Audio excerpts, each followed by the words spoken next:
Mukunda Silks grand opening on 23rd November at Dilshuk Nagar. 1400 rupees sarees, 111 rupees fancy pattu sarees. మీ సొంతం. అమ్మాయి ఎలా ఉంది పానకాలు? అమ్మాయి గారికి అమ్మ సొంత బిడ్డ కంటే ఎక్కువగా చూసుకుంటున్నారు. ఏమిట్రా వాడి ఉద్దేశం? అమ్మాయిని వదిలిపెట్టినట్టున్నాడా? అమ్మాయినే కాదు, అమ్మాయి కోసం ఎవరు తెలిసినా వదిలిపెట్టను. మర్యాదగా రాజీపేట నరసింహాన్ని పోలీసులు గొప్ప చెప్పకపోతే నిన్ను నరసింహాన్ని బండి కట్టేసి సిటీ దాకా దేకించి పోలీస్ స్టేషన్ లో ఇరికిస్తాను అని అన్నాడండి. ఆ తర్వాత అమ్మాయి సంగతి చూస్తానన్నాడు. ఏడ్చాడు. ఎంత ధైర్యం వాడికి! అమ్మాయిని వదిలిపెట్టకుండా దానికి ఏమైనా అన్యాయం జరిగిందో ఆ ఊరంతటిని స్పష్టం చేయిస్తాను. ఏమండి, అతనితో ఎందుకు వచ్చిన గొడవండి? మీ పంతాల వల్ల పౌరుషాల వల్ల పెళ్లి కావాల్సిన పిల్ల బ్రతికి అవుతుందో ఆలోచించారా?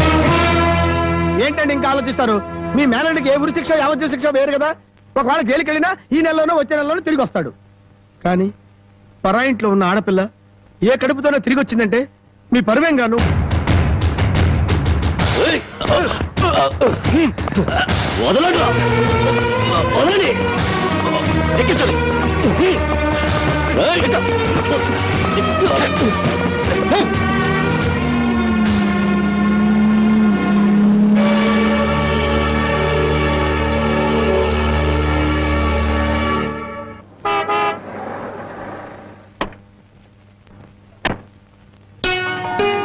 నమస్కారం బాబు.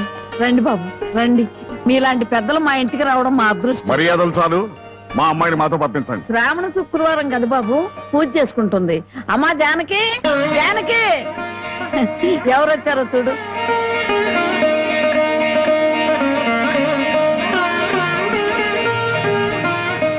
నన్ను క్షమించు. ఒక దుర్మార్గుని జైల్లో తోయించడానికి నేను దుర్మార్గుని కావాల్సి వచ్చింది.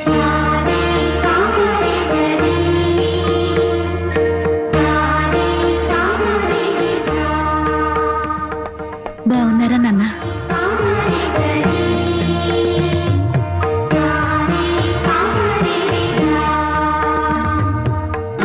చల్లగా నూరేళ్ళు బ్రతుకమ్మా.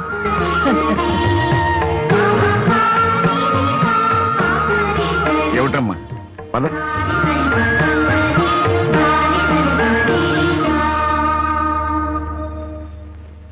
పదమ్మా. నన్ను క్షమించండి నాన్న, నేను రాను. జానకి, నీకన్నా పిచ్చి పెట్టిందా?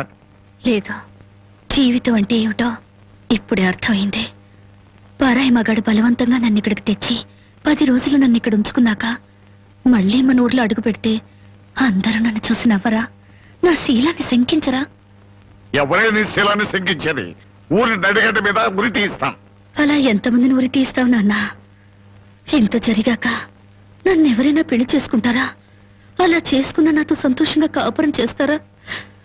10 రోజుల పరాయి మగాడితో పడుకుని వచ్చావని నా మొగుడు నిలదీసి అడిగితే నేను నిజంగా పడుకోలేదన్న సాక్ష్యం నువ్వు చెప్తావా? రాముడంతటి వాడే సీతను అనుమానించి అగ్ని ప్రవేశం చేయించాడా? ఆవిడ దేవత కాబట్టి మిగిలింది. నేను మనిషి నాన్న, బూడిదిగా మిగులుతాను. నీకెవరో రామాయణం నూరు పోశారే. ఎవరో కాదు నాన్న, నువ్వే. 5 ఏళ్ల వయసు నుంచి నీ ఒళ్ళో కూర్చోబెట్టుకుని సీతాదేవి గురించి, సతీ సావిత్రి గురించి, ప్రాణం కంటే శీలం గొప్పదని, డబ్బు కంటే పరువు గొప్పదని నువ్వే నూరిపోసావు నాన్న. ఓహో అలాగా. మరి తండ్రి మాట చవదాటని రాముని గురించి కూడా చెప్పానుగా, అది గుర్తులేదా? గుర్తుంది నాన్న.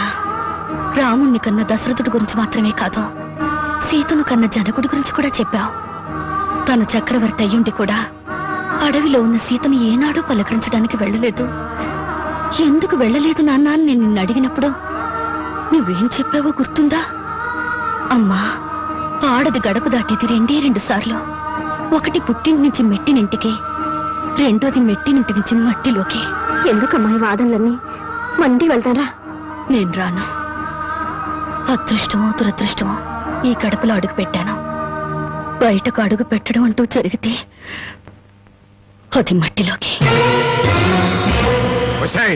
మన ఆస్తులు నగలో కొట్టేయడానికి నీకెవరో చేతపడి చేయించారే?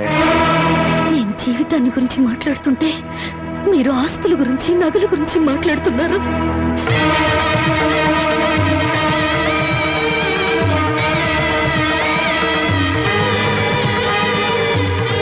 ఇదో నీ నగలు, ఆస్తులు నాకేమి వద్దా? ఈ ఇల్లు వదిలి రాను. ఏం కుషావే? 20 ఏళ్ళు కనీ పెంచిన మాకన్నా బలవంతంగా తెచ్చి 10 రోజులు దాచిన వాడే నీకు ఎక్కువయ్యాడా? పార్వతి, ఈ క్షణం నుంచి దానికి మనకే సంబంధం లేదు. వెళ్దాం. ఏమండి కాస్త ఆగండి. నన్ను టెన్షన్ పెట్టుకో. వెళ్ళి అవునమ్మా, అమ్మా నాన్నల మనసు కష్టపెట్టుకు వెళ్ళు. ఆహా, ఆస్తి కోసం అందరూ కలిసి ఎన్ని నాటకాలు ఆడుతున్నారు. మర్యాదగా మాట్లాడు. నువ్వెంత, నీ ఆస్తులెంత? నీకు డబ్బుంటే ఉండొచ్చు కానీ పౌరుషాలు పట్టుదలలో మాకు ఉన్నాయి. ఉంటే దాన్ని ఎప్పుడో బయటికి నెట్టేవాడివి. డబ్బు కోసం గడ్డి తినే రకం.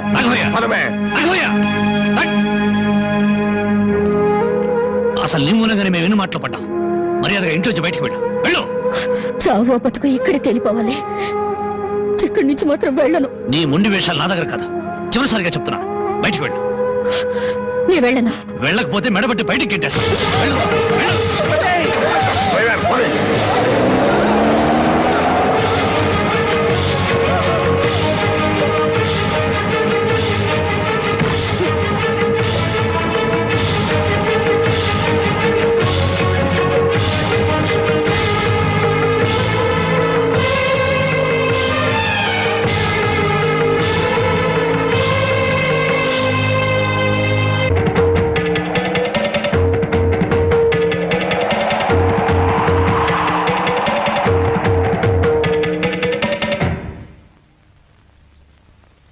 ఈ దేశంలో ఓ ఆడది ఏనాడైతే స్వతంత్రంగా ఇంత ముద్ద తిరగలుగుతుందో ఆనాడే దేశానికి నిజమైన స్వతంత్రం వచ్చిందని గాంధీ గారు చెప్పారు.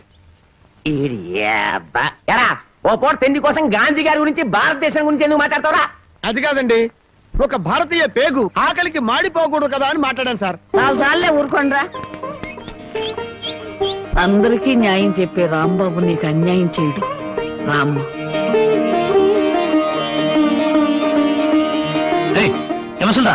లోపలికి తీసుకొస్తున్నా. ఆ పిల్ల ఎక్కడికి పోద్దురా? ఏట్లో దుక్కు చస్తుంది, మనకెందుకు? నేను నిన్ను తీసుకొచ్చినందువల్ల నీ జీవితం పాడైపోయిందని ఊళ్ళో వాళ్ళందరూ నిన్ను అనుమానిస్తారని మీ నాన్నతో చెప్పావే. నేను నిన్ను తీసుకొచ్చిన రోజైంది. ఏనాడైనా నేను ముట్టుకుంటానా? కనీసం తప్పుగా కన్నెత్తని చూశానా? నువ్వు చెప్పవే బామ్మ. ఏమోరా, 24 గంటలు నేను మీ పక్క నుండి చూస్తున్నానా ఏంటి? అంతకంటే దారుణాలే చేసావు. చెప్పుకోవాలంటే నాకు సిగ్గుగా ఉంది. చూసావా బామ్మ, అతని మనసులో నన్ను చేసుకోవాలని లేకపోతే పెళ్ళాన్ని పిలిచినట్టు పిలుస్తాడా? ఏ ఆడపిల్లనైనా రామ్మా బొమ్మ అని పిలిచే మనిషి నన్ను మాత్రం అటు రావే ఇటు రావే అని పిలిచాడా లేదా? దేనికి రమ్మన్నాడో తెలియదు గాని రావే పోవే అని మాత్రం అన్నాడు. నన్ను ఎత్తుకొచ్చిన రోజున నువ్వు పక్కన ఉండగానే ఆయన చేతనే నాకు అన్నం తినిపించాడా లేదా? తినిపించాడు. అది ఆకలితో ఎక్కడ మైకం వస్తుందోనని పసిబిడ్డకు తినిపించాను. అది తప్ప. మరి ఆ రోజు నీ వండి పెట్టిన చేపల కూర మొత్తం తినేసి దీన్ని కట్టుకోబోయేవాడు చాలా అదృష్టవంతుడని ఒక రకంగా చూశాడా లేదా? చూశాడు. ఇప్పటికిప్పుడు కట్టుకున్న పెళ్ళాన్ని పట్టుకున్నట్టు నా చేయి పట్టుకుని బరబరబర లాక్కెళ్ళారే. ఎందుకు లాక్కెళ్ళినట్టు? ఇలా చేయాల్సిందంతా చేసేసి నేను నిన్ను తాకానా, నేను నిన్ను చూశానా అని అడుగుతున్నారు. ఇలా కన్ను పిల్ల మనసులో ఆశలు రేపేసి ఏమి ఎరగనట్టు మాట్లాడుతున్నారు. నాకు న్యాయం చెప్పేవాళ్ళు లేరా? అడిగేవాళ్ళు లేరా? ఎత్తుడాలు కుదేడాలు పెళ్ళయ్యాక చూసుకుందాం. ముసల్దానా, గొడవ పెద్దదయ్యేలా ఉంది. ఇప్పుడు మనం ఏం మాట్లాడినా ప్రయోజనం లేదు. వెంటనే పెళ్లికి ఏర్పాట్లు చేసేయి. రాంబాబు, నేను జైలుకి వెళ్తే నా మరదల్ని వదిలిపెడతానని చెప్పి ఇప్పుడు దాని మెళ్ళో తాళి కట్టడానికి తయారయ్యావా? చూస్తారా దాన్ని చేసుకుని వాడలా బాగుపడతాడో, అదెలా సుఖపడుతుందో నేను చూస్తాను. ఏమిటి దాని పెళ్లికి వెళ్తా ఉంటావా? అవునండి, ఎంత కాదనుకున్నా అది ఇంటి పెద్ద కూతురు. దాని పెళ్లికి వెళ్ళకపోతే ఊళ్ళో నలుగురు ఏమనుకుంటారు? ఎవరేమనుకున్నా నాకు అనవసరమే. పెద్ద కూతురు కదా అని హరిచేతుల్లో అడుగులు వేస్తూ పెంచాను. దాని కళ్ళల్లో నీళ్లు తిరిగినా కళ్ళల్లో ముళ్ళు విరిగినా భరించలేక విలవలు అడిపోయాను. అలాంటిది నా పరువు ప్రతిష్టలను మంట కలిపిన రోజున అది నా కూతురు కాదనుకున్నాను. ఇప్పుడు నాకున్నదల్లా రెండో కూతురు ఒక్కతే. పెద్దది పెళ్లి కూతురు అయిన మరుక్షణం చచ్చేదాని కింద లెక్క. జ్యోతి, బయటంతా హడావుడిగా ఉంటే నువ్వు ఒక్కదానివే లోపల ఉండిపోయామే? లేదు బామ్మ, అరటిగల తీసుకెళ్దామని. నాకు తెలుసమ్మా నువ్వు పడే బాధ. ఎన్నాళ్ళ నుంచో నువ్వు రాంబాబు మీద మనసు పెంచుకున్నావు. కానీ ఆ భగవంతుడు అనుకోకుండా వాడికి జానకితో ముడిపెట్టాడు. అదంతే బామ్మ. బావ కోసం కన్న తండ్రిని వదులుకున్న అమ్మాయి ప్రేమ ముందు నా ప్రేమ ఎంత? ఎప్పుడూ గుళ్ళో ఉండే పూజారికి దేవుడు కనిపించడు, వరం ఇవ్వడు. ఎక్కడి నుంచో కేక వేసిన కొంతమందికి దేవుడు కనిపిస్తాడు. అలాగే బావుని పొందే భాగ్యం నాకు లేదు బామ్మ.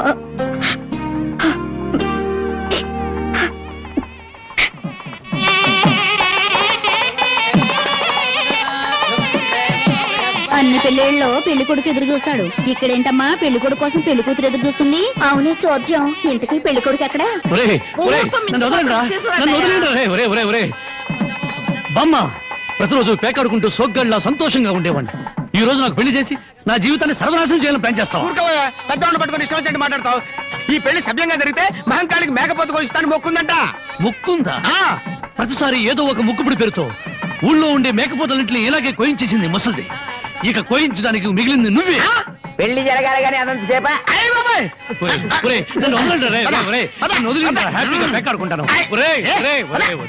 నన్ను వదలండి రే, వదిలేండి నాకు వద్దురా రే, నాకు అది కష్టాలు రే, వద్దురా రే, వదిలేండి. వదలండి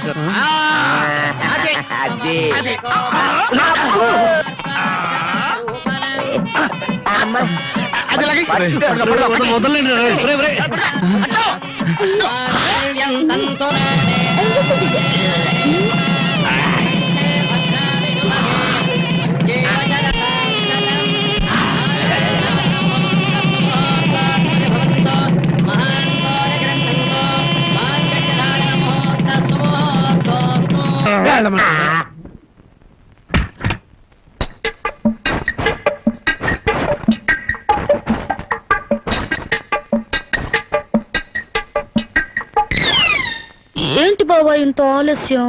ఏమే అనుకున్నది సాధించాలని నీ కొళ్ళు పొగరుగా ఉందా? నిన్ను జనక చేసేస్తా. ఏమన్నా చే రా బావా దగ్గరికి. నేను రాను. ఇలాగే మా ఊళ్ళో ఒకటి పెళ్లి చేసుకుని పెళ్ళాన్ని దగ్గరకు రానికపోతే ఊరంతా పెళ్లి కొడుకి గాజులు పువ్వులు పంపారు. అయితే మీ ఊరెళ్ళి ఆ పంపినోళ్ళ కాళ్ళు చేతులు విరిచేస్తాను. ఏవే నాతో పెట్టుకోకు. అబ్బా, నువ్వు అలా ఏమీ అంటుంటే అలాగే హత్తుకు పోవాలనిపిస్తుంది. అనిపిస్తుందా? తాకి చూడు ఏం చేస్తాను. ఏం చేస్తావు? ఒంటి మీద చెయ్యేసి చూడు ఏం చేస్తాను. ఏసేదా? ఏయ్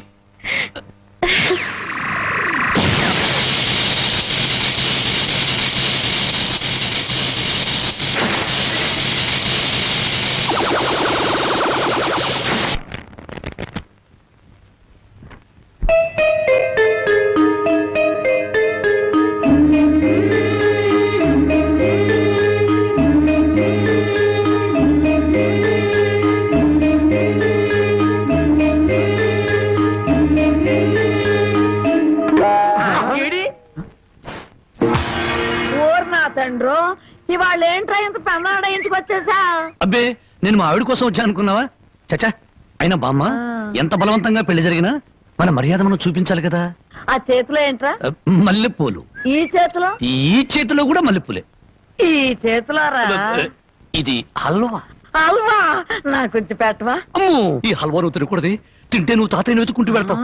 ఆ తర్వాత నా దిక్కెవరు చెప్పు. నన్నేనా? వస్తున్నా. ఎవరు పిలవలేదురా. స్వర్గలోకంలో ఉన్న మా తాతయ్య పిలిస్తే నీకు వినిపిస్తుంది కానీ లోపల నుంచి పిలిస్తే నీకేం వినిపిస్తుంది? వస్తున్నా ఉండు. వీడికి అన్ని తాత బుద్ధులే. ఆయన ఎంతే. ఎందుకు పిలిచావంట? నేను పిలిచానా? నేను పిలవలేదే. మరి బామ్మ చెప్పింది నువ్వు పిలిచావని. బామ్మా, ఇంత చిన్న విషయానికి బామ్మను అడగడం దీనికి? అదే నీ కళ్ళు చాలా అందంగా ఉన్నాయి. నీ పళ్ళు అందంగా ఉన్నాయి. నీ ముక్కు కూడా అందంగా ఉంది. అయితే ఏంటంట? అదే అర్థం చేసుకోవాలి. మరి ఏం అర్థం చేసుకోవాలి? అదే నా టెన్షన్ అర్థం చేసుకోవాలి. ఇదిగో నీకోసం మల్లెపూలు తెచ్చాను. హల్వా నీ హల్వా తెచ్చాను. అది అలా అర్థం చేసుకోవాలి.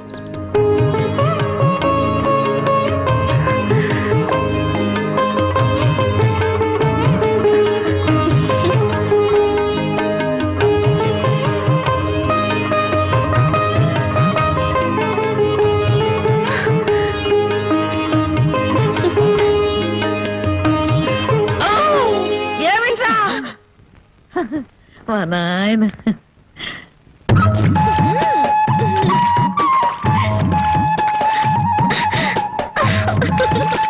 బామ్మా అందరూ చెరువు కాడ చేపలు గడిగితే మనోళ్ళంటే చేపలు గడుగుతున్నారు. ఆ మాత్రం తెలివి నీకుంటే మీ ఆవిడ ఎప్పుడో నెలదప్పి చేపల గడగానే నెల తప్పేస్తారేటే. చేపలు కడగటం కాదురా పిచ్చి సన్నాసి, హల్వా మల్లెపూల మహత్యం. నువ్వు కూడా మీ ఆవిడ్ని చాప మీద కూర్చోబెట్టి హల్వా తినిపించి మల్లెపూలు తలలో పెట్టి చూడు, 3 నెలలు తిరగకుండానే వాంతులు చేసుకుంటాడు. హల్వానా? కాదురా సత్యనాడ, ఇది ఓ అయినా ఇంతే. చాప మల్లెపూలు హల్వా, చాప మల్లెపూలు హల్వా.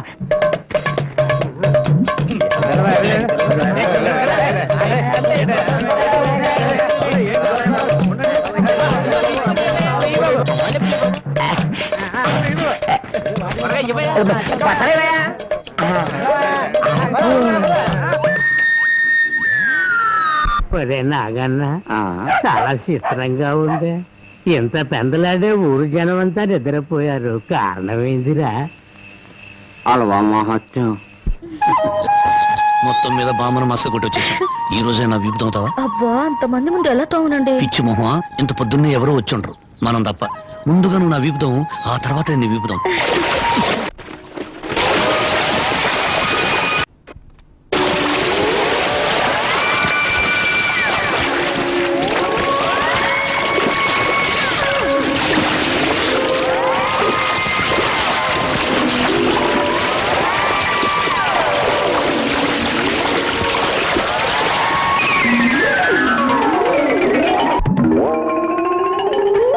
₹5 అల్లవా ఇవ్వండి. నువ్వు తప్పుకోరా, ముందు నాకు ఇవ్వండి.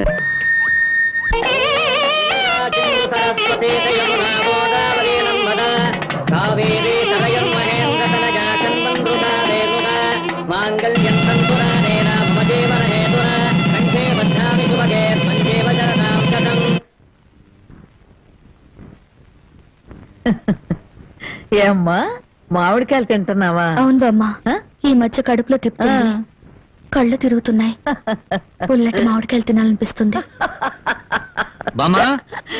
ఒరే రాంబాబు, నీకు 100 ఏళ్ళు ఆయుషరా, మీ ఆవిడ కడుపుతో ఉంది.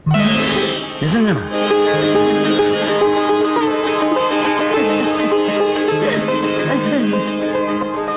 బామ్మ బామ్మ, నువ్వు జరగవే, నా పెళ్ళాన్ని ఒకసారి ముద్దెట్టుకుని. ఒక్కసారి ఏమిట్రా, 100 సార్లు ముద్దులు పెట్టుకో. చూడు, ఇన్నాళ్ళకి మీ కడుపున కాయ కాస్తున్నందుకు నాకు ఎంత సంతోషంగా ఉందో. మా కడుపున కాయలు పళ్ళు పుట్టక్కర్లేదే, పుడితే నిప్పు లాంటి మనిషినా పుట్టాలి, లేదా ఝాన్సీ రాణి అయినా పుట్టాలి.